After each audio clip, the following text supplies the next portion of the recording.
Good morning. It's, I believe, Wednesday, and we are looking at passages that are talking about both the wilderness journey that we as humans encounter and go through, and what it means to us, and the weighted glory that is given to those who are seeking God as they enter into that wilderness. And so, what we're going to do is look at First Corinthians.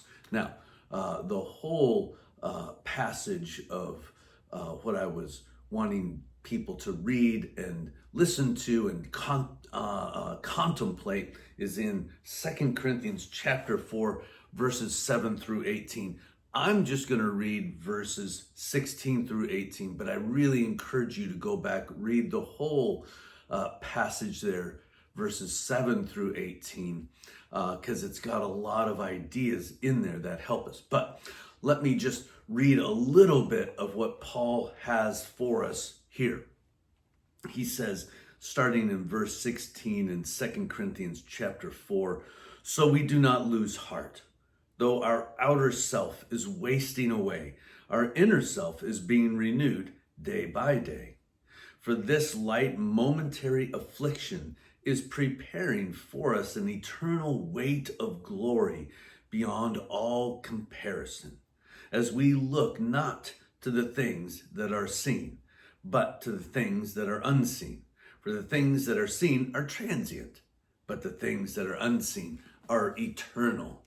And so, there was an idea that I didn't flesh out on Sunday. I started to talk about it, but I didn't flesh it out, and I'd like to flesh it out here. By the way, this is one of those passages where I got that idea for the song of the weight of glory. And as we find that in the wilderness, you see this idea of glory has within it, as it talks about God, this tremendous weightiness of God. Like gold is weighty, right? And the more weighty, the better with the gold. So anyway, let me give you this idea that Paul understood and found as he lived his life and ministered to people as he went. Jesus, as I was talking about in Matthew chapter 6, tells us not to store up for ourselves treasures here on earth where moth and thieves can break in and destroy and take, but rather store up for yourselves treasures in heaven. And so I started to go down this idea of not denying our humanity, embracing that, and looking at that and understanding that we are to want treasure in heaven. And what I forgot to do is leave you with this idea, this filter, is viewing this life as a womb, that we are being developed for the true life that is on the other side of the death of this mortal coil, if you will. If we could learn to understand that the life that we are looking to live in eternity is going to be a much greater life than what we face here, even though what we have here is amazing. If we have eyes to see and ears to hear, and if we are truly with the Lord and walking with the Lord and finding the things that he has for us. But the next life is going to be even greater than. And we should be saving up for that life. We should be preparing our souls to enter into there, because there will be an eternal weight of glory coming for us.